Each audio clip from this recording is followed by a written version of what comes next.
years, maybe over 40 years, I've been involved with developing many programs in Newark and New York City that have specifically targeted young men. So let's talk a little bit about us. And there's one thing that is repeated over and over again, and that is that we usually don't consider our health seriously until we get a wake-up call. And that wake-up call can be a minor illness. Unfortunately, it can also be a very serious illness that hits you too late to do something about it. And it happens over and over again. Now, today, this should not be happening. Now, I had an academic health center, a medical enterprise, and we have a budget of about $500 million that provides the best health care, does cutting-edge research, trains physicians right here in Essex County in Newark. It's one of the best places in the country. And these academic health centers here in our area and all throughout the country have made dramatic changes over the last 2 or 3 decades. And you've all seen it. AIDS, which is one of the areas that I specialize in, has gone from being a fatal illness. The first cases I saw of AIDS in the 80s in New York City, the young men I saw died within a week. Research and medical advances have gotten us to a point in just 20 short years where AIDS is now actually pretty much gone. HIV infection is still here, and it is a chronic illness. We went from a point where you were dead in a week to a point where you had to take 30 pills a day to a point now where you take 1 pill a day. And the young men that I take care of who have HIV infection were not sick before they came to see me, since we detect the illness very early. And by taking 1 pill a day, they will never be sick, and they will lead normal lives. Medical advances today have taken us to a point where if you had your appendix out, you were in the hospital for 2 weeks, to a point where now it can be done in the afternoon, you go home and go to work the next day. Chicken pox. When was the last time you saw a case of chicken pox? Measles, mumps, whooping cough, polio. All those diseases are so uncommon that if they occur, it's a major newspaper story. All of those are a result of advances. Now, in the midst of all of that, we look at us, African American men, and what do we see? Well, when we look at every disease there is, we have worse outcomes. Look at things like hypertension. More black men have hypertension, and the consequences of hypertension are 60 times more likely to occur in black men. Heart disease, the same thing. 30 times greater bad outcome for African American men. And diabetes, one of the major killers, again, the same result. Asthma, heart disease, liver disease, you name it. For us, it's worse. Now, why is that? What I want to tell you this morning is that it's not because of anything in our genes. It's not natural to us. It's not even any conspiracy. It is our own decisions and what we do. Or, more correctly stated, what we don't do. For example, one of the things that's important to maintain your health is to get this annual checkup or to have a relationship with a primary health care provider who you can go to and relate to. Now, I am a primary health care provider. As I said to you earlier, I take care of teenagers and young adults. And we have clinics in Newark, have one in New York City. And advances have gone forward there too. All of my patients have my cell phone number. They text me. I friend them on Facebook and Instagram. And there's this access to healthcare providers that's easy now. And that's growing and growing and growing. And the majority of Americans have access to a primary care provider, a person they can contact one way or another to determine what's going on, to check up on them, to ask questions to. Well, among our population, among black men, 45% have no relationship with a primary care provider. Big problem. Because that 45%, nearly half of us, as a result of not having that relationship, will ignore things and wait, maybe end up in an emergency room and wait 12 hours to have a question answered, not really understand what's going on, not have anyone to follow up with. And that relationship is critically important to finding things out early and then doing something about it. Okay, that's 45%. Let's look at the 55% of us. The 55% of us who do have a relationship frequently ignore things. Like you fall down and you get a little limp and you have a little ache. You say, well, maybe it'll go away and I just won't bother to call someone about it. How often have you done that? And that's the problem. And in addition to that, very commonly, the things that need to be done in that relationship with a primary health care provider that are important for our health are not done. I'll give you an example. The second leading cause of death due to cancer for men is prostate cancer. For black men, is prostate cancer. Number one, by the way, is lung cancer. We'll get to that in a moment. Prostate cancer. And the number one way to detect prostate cancer early is the dreaded digital rectal examination. Most men, as a matter of fact, more than 90% of men don't get it done. And a larger percentage of that don't even know what it is. Don't know that you can protect yourself against this illness. Now, women would never have this problem. Women know what they need to do, and they go regularly and get these things done, but men don't. And the big surprise, prostate cancer is discovered when it's too late, and when it's too late has disastrous outcomes. So that's the first thing that we don't do. Even when it's available, we don't take care or don't take advantage of health care. And increasingly, especially now, it's going to be available. So that's one of the things we have to do. The second thing is that we engage in destructive health behaviors. I call this smoking, drinking, eating, and immobility. 3 major things. One is tobacco and tobacco products. Now, the number of people who smoke in this country has gone down dramatically. As a result of that, lung disease and heart disease and stomach problems have decreased, simply because people have stopped smoking. Still, even though we know how harmful smoking is, 1 in 3, 1/3 of African American men continue to smoke. Now, when I mention smoking, I'm talking about all things. Cigarettes, tobacco, Black and miles. It's amazing to me, and most of you probably don't know what a Black and mile is. People think, well, Black and miles are not so bad. Black and miles are worse than cigarettes. And then, of course, there's the dreaded marijuana. And marijuana, although it doesn't have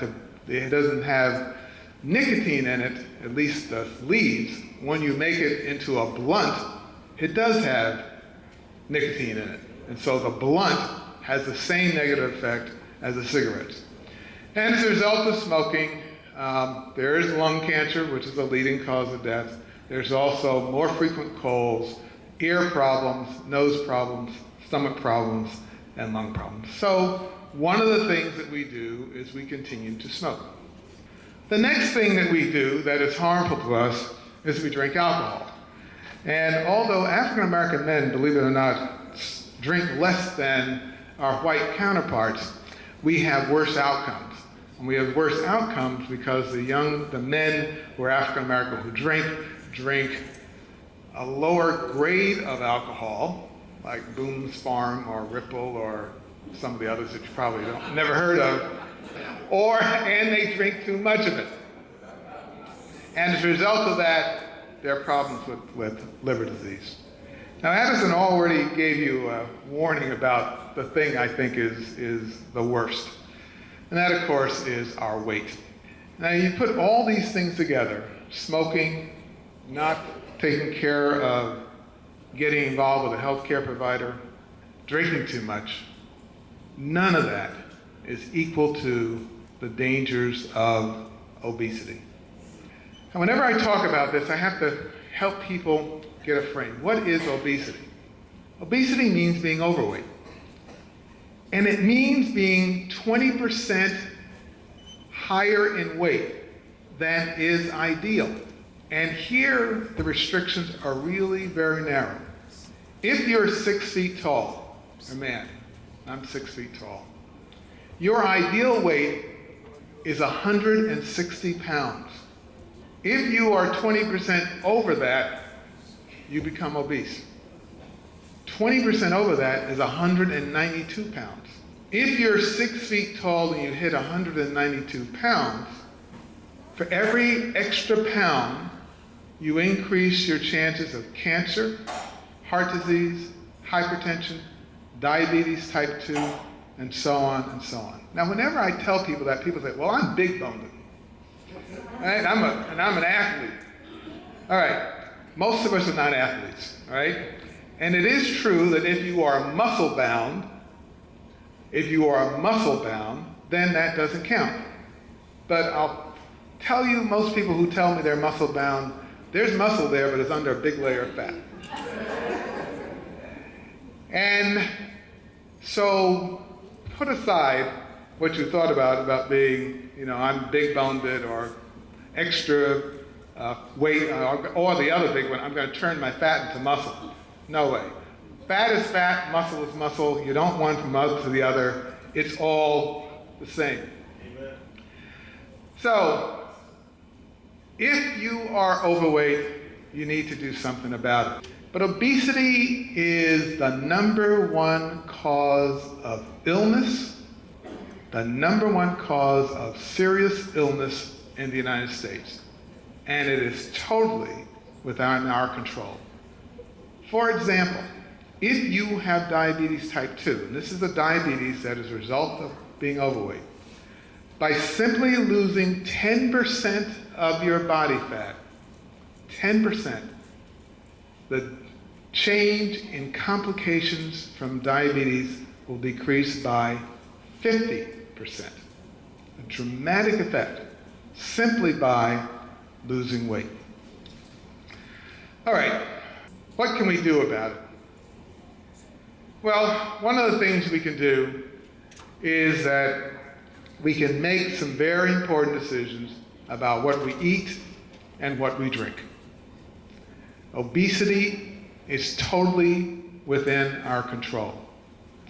Addison mentioned orange soda. You have to avoid concentrated sugar. Now, the reason I mention orange soda is because when I drive around the city, I frequently find very obese people sucking on big bottles of orange soda. And that big bottle of orange soda has more calories in it than a steak, and also no nutrition. And one of the things I do is I work out every day. And it amazes me to see people working out on the treadmill and then also drinking this big bottle of Gatorade that also is full of soda. The ideal liquid for all of us is water. You don't need Gatorade, you don't need soda, you don't need, I won't even go into the milk story, but none of those things are as important as water. The body needs water. It is the most natural product on the face of the planet. That's what we need, not all those other things to replenish our body. So, to get back to this, obesity is within our control, and we control it first by our decisions about what we eat. Diet should be low in carbohydrates. Sugar is a carbohydrate. They should be higher in protein, and we should be very careful about the liquids that we drink. Now, I said that, and I mentioned the things we have to do. Immobility is a problem. And that's a big problem because we have to exercise as well. So it's what you eat and how much movement you're involved in.